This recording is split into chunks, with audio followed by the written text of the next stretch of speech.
Bismillahirrahmanirrahim. Assalamualaikum warahmatullahi wabarakatuh. Teman-teman semua, dalam beberapa minggu ini, bahkan sampai hari ini, kita banyak disuguhkan tentang perselingkuhan, berita-berita tentang perzinahan seorang mantan kepala daerah yang membuat kita semua prihatin, karena kita sama sekali tidak menyangka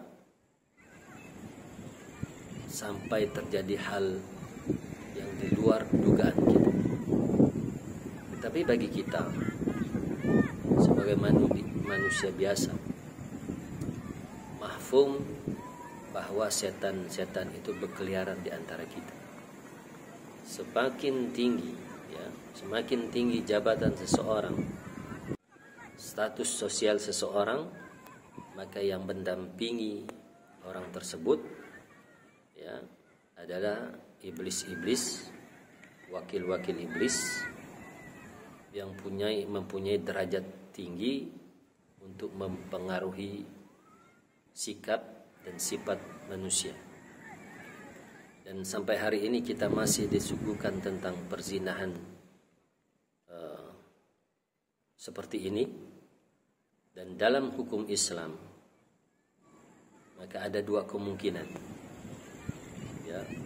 Seseorang yang telah melakukan perzinahan, apabila dia sudah mempunyai istri atau dia sudah mempunyai suami, maka hukum Islam menerapkan hukum rajam hingga dia mati, hingga dia meninggal dunia. Tetapi bagi seseorang yang masih sendiri atau jomblo, maka tidak menerapkan hukum rajam sampai dia mati, tapi hanya 100 kali cambukan pada tubuhnya dia. Tetapi karena kita berada di Indonesia, maka hukum rajam dan hukum cambuk ini tidak diterapkan di negara kita. Tetapi ini menjadi pelajaran bagi kita bahwa perzinahan ini adalah sesuatu yang sangat dilarang oleh agama. Allah katakan dalam Al-Quran itu, wala taqrabuz zina innahu kana fahisha wa sa'a sabila, bahwa kita jangan sekali-sekali mendekati zina itu, karena zina itu adalah suatu perbuatan yang keji. Kenapa dikatakan keji?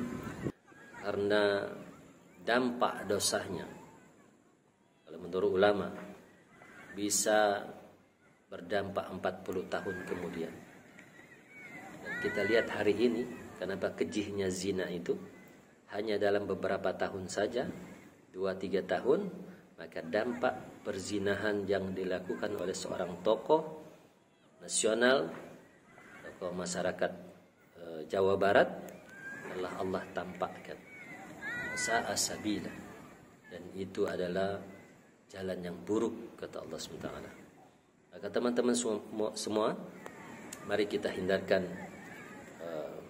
dari melihat yang haram, menonton yang haram, dan tetap berpikir untuk kebaikan diri kita sendiri, dan semoga kita semua terjaga dari hal-hal yang haram. Allahumma inni as'alukal huda wat tuqa wal afaf wal ghina. Allahumma shalli ala Muhammad wa ala ali Muhammad kama shallaita ala Ibrahim wa ala Ibrahim fil alamin innaka Hamidum Majid. Assalamualaikum warahmatullahi wabarakatuh.